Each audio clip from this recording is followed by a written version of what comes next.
मैं जस्ट अभी वहीं से आ रहा हूँ, आज ही आया हूँ मैं अयोध्या से। अयोध्या से? हाँ, आज ही आया हूँ। अगर पॉलिटिकल इवेंट होता, मैं एक युवा हूँ तो मैं कभी नहीं जाता वहाँ पे। मैं एक पॉलिटिकल इवेंट में कभी नहीं जाता। और रही बात राहुल गांधी की कि चलो इन्होंने बनाया, आपको भी तो हमने इतना समय दिया था, आपने क्यों नहीं बनाया? मेरे कहने का मतलब कि मैं ये नहीं कहता हूँ कि मोदी जी के अंदर में जितने भी सांसद हैं, MP MLA सारे अच्छे हैं, लेकिन कहने का मतलब है हमें कि हिंदू हैं तो हमारे लिए उससे बेस्ट ऑप्शन नहीं है। देखिए, जब राजनीति को अगर हम पढ़ते हैं, क्योंकि मैं राजनीति विज्ञान का ही प्रोफेसर हूं, तो मैं उस हिसाब से बताना चाहूँगा कि पॉलिटिकल साइंस में दो ही तरह की पॉलिटिक्स होती है। एक इंक्लूजनरी पॉलिटिक्स होती है, एक आप उसमें से तोड़ते हो। तो इसमें कोई डाउट नहीं कि आज के टाइम पर जब बीजेपी जब नेशनलिस्ट एजेंडा की बात करती है या हिंदू की लार्जर आइडेंटिटी की बात करती है, तो वो एक यूनिट में जोड़ रहे हैं लोगों को। वहीं कांग्रेस उनमें से किसी तरीके से कुछ कुछ ब्लॉक्स को तोड़कर निकालना चाहती है, जो कि वो नहीं कर पा रहे हैं। और इसी राहुल गांधी जो है अपनी एक यात्रा निकाल रहे हैं, भारत जोड़ो न्याय यात्रा। ऐसा कहा जा रहा है कि मैं लोगों को न्याय दिलाऊंगा। और अभी कुछ दिनों पहले जो है असम में उन्हें एक मंदिर में जाने से भी रोका गया और इस तरीके से बोला था खाली एक आदमी जो है मंदिर में जा सकता है। और लगातार मंदिर के ऊपर उन्होंने टिप्पणी करी कि मंदिर जो एक पॉलिटिकल इवेंट था, मोदी जी ने अपने राजनीति को बढ़ाने के लिए 2024 के चुनावों के लिए ये सब किया। क्या कहना चाहेंगे उनके इस बयान? देखिए, राहुल गांधी को तो देश सीरियसली लेते नहीं है। फर्स्ट राहुल गांधी को। सेकेंडली, राहुल गांधी आज जो मंदिर के बात करते हैं ना कि हमको तो अलाउड नहीं है मंदिर में, मंदिर के सपोर्ट में कांग्रेस कब अपना आवाज़ बुलंद किया तो बताइए तो? कभी नहीं। हर वक्त कांग्रेस मंदिर के अगेंस्ट में ही बात किए थे। और ये न्याय यात्रा किसके लिए न्याय यात्रा है? कौन सा आज़ादी के बाद से कांग्रेस कौन सा न्याय दिया इस देश को जो आज न्याय यात्रा निकाल रहे हैं? और गिमिक्स, मंदिर गिमिक्स, ये गिमिक्स कराने की कोशिश कर रहे हैं राहुल गांधी की न्याय यात्रा कर रहा हूँ। अरे ये क्या देशवासी क्या बेवकूफ़ है? समझते नहीं है। तीन स्टेट में इलेक्शन हुए, क्या रिजल्ट आया है? इसके बाद भी उनका कल ठिकाने में नहीं आते हैं। मंदिर प्राण प्रतिष्ठा को उन्होंने चुनावी इवेंट बताया है कि चुनावों की राजनीति है मोदी। मैडम, उनके पास कोई मुद्दा नहीं है, उनके पास कोई मुद्दा नहीं है। तो मुद्दा नहीं है करके ये सब मामूली चीज़ जो देश सोचते भी नहीं है वो उठा के लेके सामने आते हैं। लेकिन people are fed up of Congress and people are not taking seriously to Rahul Gandhi. अच्छा सर, राहुल गांधी से अभी आऊँगी सर आपके। राहुल गांधी जी से एक प्रेस कॉन्फ्रेंस में पूछा गया कि क्या लग रहा है कि देश में राम लहर चल रही है क्या? तो उन्होंने बोला कोई राम लहर कुछ नहीं है, ये सिर्फ जो है मोदी जी का इवेंट है। तो उन्होंने राम लहर को ऐसे डिनाई किया। राम को कभी माने? हाँ, उनको तो राम अब उनको रामायण पूछिए ना, राम का फादर कौन थे बताइए। मैं यहाँ पे क्वेश्चन कर रहा हूँ राहुल गांधी को। एक जवाब वो दे नहीं पाएंगे रामायण के ऊपर। तो क्या राम के ऊपर बात है ना कि राम जी तो सबके हैं, कांग्रेस पार्टी के भी हैं, सबके इस तरीके से। अगर राम जी सबके हैं तो अभी तक उन्होंने आवाज़ क्यों बुलंद नहीं किए थे राम मंदिर के ऊपर? क्यों नहीं? उनको तो इनविटेशन आया था, क्यों नहीं गए थे वहाँ पे?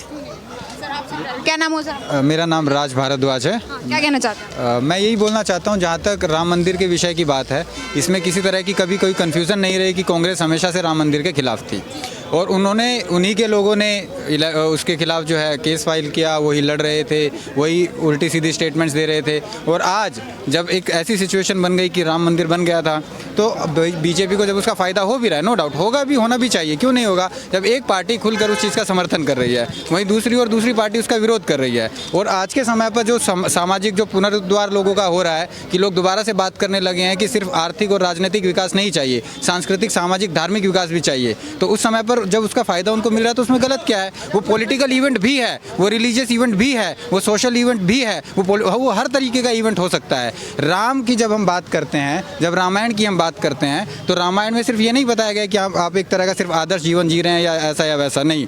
सिर्फ धर्म की बात उसमें नहीं है, उसमें राजनीति की भी बात है, उसमें समाज को कैसे रन करना है उसकी भी बात है। तो आज के समय पर भी जो मंदिर है वो सिर्फ और सिर्फ एक हिस्से विशेष से संबंधित नहीं है, वो आज भी हमारे देश की अस्मिता है। राम इस देश की पहचान है और उसी पहचान के आधार पर इस देश की राजनीति भी तय होगी, समाज भी तय होगा और हर तरह की पहचान तय होगी। यही बीजेपी सिद्ध करना चाहती है और यही समाज। राहुल गांधी की जो भारत जोड़ो न्याय यात्रा है उसके बारे में क्या आपके विचार है कि जनता को न्याय दिलाने निकले हैं, जो मोदी जी ने अत्याचार किया, अन्याय दिया है उन्हें, ऐसा उनका कहना है राहुल गांधी जी कि मोदी जी ने अपने कार्यकाल में लोगों के साथ अन्याय किया है जो अपनी यात्रा के थ्रू। बिल्कुल, जहाँ तक इनके न्याय की शब्द है, पहली बात तो इनके न्याय में अ लगा दो, वो अन्याय यात्रा है, वो हमेशा से वही इन लोगों ने किया है। देखिए, जब राजनीति को अगर हम पढ़ते हैं, क्योंकि मैं राजनीति विज्ञान का ही प्रोफेसर हूँ, तो मैं उस हिसाब से बताना चाहूँगा कि पॉलिटिकल साइंस में दो ही तरह की पॉलिटिक्स होती है, एक इंक्लूजनरी पॉलिटिक्स होती है, एक आप उसमें से तोड़ते हो। तो इसमें कोई डाउट नहीं कि आज के टाइम पर जब बीजेपी जब नेशनलिस्ट एजेंडा की बात करती है या हिंदू की लार्जर आइडेंटिटी की बात करती है, तो वो एक यूनिट में जोड़ रहे हैं लोगों को। वहीं कांग्रेस उनमें से किसी तरीके से कुछ कुछ ब्लॉक्स को तोड़कर निकालना चाहती है, जो कि वो नहीं कर पा रहे हैं, और इसीलिए वो अन्याय यात्रा चला रहे हैं। और भारत को जोड़ने की क्या आवश्यकता है? भारत तो जुड़ा हुआ है, पीओके लेकर आइए, पाकिस्तान में जाके कीजिए, बलूचिस्तान में समस्या है वहाँ का विषय उठाइए। यहाँ पे जहाँ कोई समस्या नहीं है वहाँ पर जो है मुद्दे को उठाना, ठीक है। नहीं मैम, आपसे इसके बारे में बात कर लीजिए, कोई दिक्कत नहीं। सुनिए मैम, मेरा सवाल सुनिए। अगर आपको बात करनी है तो सामने से बात कीजिए ना, मेरा सवाल भी तो सुनिए ना आप सुनिए। अब सवाल नहीं लेंगी वो, सुनिए मेरा ऐसा। सबसे बड़ी समस्या यही है कि आज के समय पर भी जो चीज़ जैसा समाज उसको स्वीकार कर रहा है, उसको हम लोग स्वीकार करने को तैयार नहीं है। इस बात को मानने को तैयार नहीं है कि सिर्फ इकोनॉमिक डेवलपमेंट सोसाइटी को रन नहीं कर सकती, हर डायमेंशन में हमको आगे बढ़ना होगा। भारत साधु सन्यासियों का देश था, धर्म का देश था, जहाँ पर आज भी जब हम इंटेलेक्चुअल ग्रोथ की बात करते हैं, वो इंडिया की पूरी दुनिया में उसको स्वीकारा जाता है। लेकिन उस डेवलपमेंट की पिछले 70 सालों में बात ही नहीं हुई। एक आदमी आकर बोलता है कि मंदिर से भिखारी निकलते हैं, ना मंदिर से भिखारी निकलते हैं ना अधिकारी निकलते हैं, वहाँ से साधु संत निकलते हैं, जो कि इस देश की पहचान है। वो पहले भी निकलते थे, आज भी निकल रहे हैं और आगे भी निकलेंगे।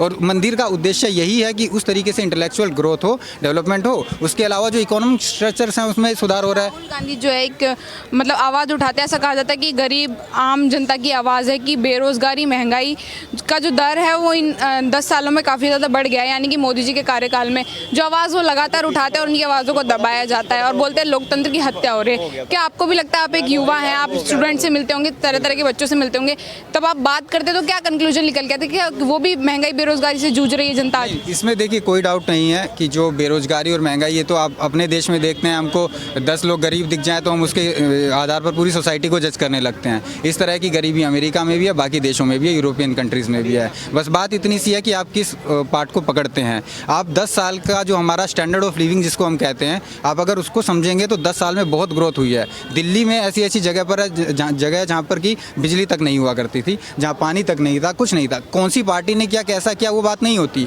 वो ग्रोथ अपनी स्पीड में चलती है। आज के टाइम पर भी जितनी गरीबी है उतनी है, वो जिस स्पीड से सुधर सकती है उतनी स्पीड से वो सुधर सकती है। लेकिन इस आधार पर जब आप पूरे की पूरे सिस्टम को जज करने लगे, वहाँ समस्या है। इसमें कोई डाउट नहीं है कि इंडिया की इंटरनेशनल प्रोफाइल इंप्रूव हो रही है, इंडिया सोशली अच्छा कर रहा है, पॉलिटिकली अच्छा कर रहा है, इकोनॉमिकली अच्छा कर रहा है। और यही बात इन लोगों को हजम नहीं हो रही कि इतना जो व्यवस्थित तरीके से चीज़ें चल रही है पिछले 10 सालों में, वो कैसे चल गई, तो उसको कैसे ब्रेक। हाँ सर, क्या नाम है आपका? मेरा नाम संदेश है। अभी आपका एक बात मैं सुन रहा था कि राहुल गांधी ने कहा कि ये वहाँ पे राम राज्य नहीं है, वहाँ पे राम के लिए कोई नहीं गया, ये वो एक पॉलिटिकल इवेंट है।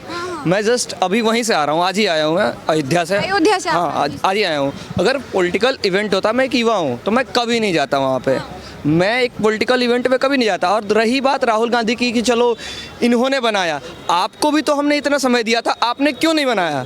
मेरे कहने का मतलब कि मैं ये नहीं कहता हूँ कि मोदी जी के अंदर में जितने भी सांसद हैं, MP MLA सारे अच्छे हैं, लेकिन कहने का मतलब है हमें कि हिंदू हैं तो हमारे लिए उससे बेस्ट ऑप्शन नहीं है। दूसरी बात मैं ये कहना चाहता हूँ कि राम राज्य की बात करते हैं, हमारे एजुकेशन में हमें तो ये पढ़ाया ही नहीं गया कि हमारा राम राज्य कैसा है, हमारा भारत कैसा है। हमें ये पढ़ाया गया एक भाई ने एक भाई को मार करके और राजा बन गया, हमें और वो चीज़ें हमें पढ़ाई गई। हमें तो ये पढ़ाया नहीं गया कि एक भाई ने एक भाई के लिए राज्य छोड़ दिया।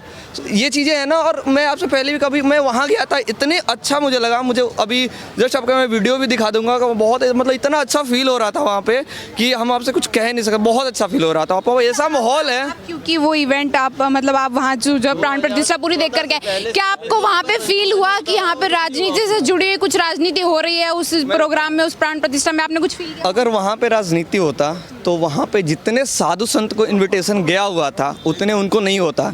ये सारे जो चेले चपाटे होते हैं उनको गया होता। लेकिन अगर आप लोगों ने टीवी पे देखा होगा या कहीं पे भी देखा होगा तो वहाँ पे आप देख रहे थे जो मेन गेट से एंट्री हो रही थी, एग्जिट हो रहा था, वहाँ पे कोई भी निकल रहा था, जितने सेलिब्रिटी निकल रहे थे उस पर जोश हल्ला कोई कुछ नहीं कर रहा था। लेकिन जो साधु संत निकल रहे थे और वहाँ पे जो जय श्री राम के नारे थे वो से करके हमें समझ आ रहा था कि अब हमारा देश राम राज्य की तरफ जा रहा है और हमें राम राज्य की तरफ जाना चाहिए। लेकिन राहुल गांधी जी तो डिनाई करते, बोलते कोई राम राज नहीं है, कोई राम में माहौल नहीं है, सिर्फ पॉलिटिकल इवेंट है। वो पूरा एग्री नहीं करते। आपसे सारी बात मैंने क्या कहा कि मैं किसी भी पॉलिटिकल पार्टी को सपोर्ट नहीं करता हूँ। मैंने एक ही चीज़ कहा कि जितने भी MP MLA हैं बीजेपी में सारे अच्छे नहीं हैं, लेकिन हम एक हिंदू हैं तो हमारे बीजेपी के अलावा अभी हमारे पास ऑप्शन नहीं है। हमने आपको मौका दिया, आपने उस चीज़ को मस्जिद को हटा करके मंदिर क्यों नहीं बनाया?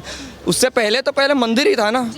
कहने का मतलब ये है। दूसरी बात कि मैंने आपसे ये भी कहा कि अभी भी जस्ट दोबारा रिपीट कर रहा हूँ कि मैं पॉलिटिकल एजेंडा से मुझे कोई मतलब नहीं है। मैं वहाँ पे अपने आस्था को लेकर के गया हुआ था। मुझे ये नहीं पता था कि मोदी जी बनवा रहे हैं। अगर वो राहुल गांधी भी बनवाते तो भी मैं वहाँ पे जाता, क्योंकि मेरी उसमें श्रद्धा छुपी हुई है। हमारे युवाओं को पता ही नहीं है कि हमारा एक तीर्थ स्थान है अयोध्या में भी है।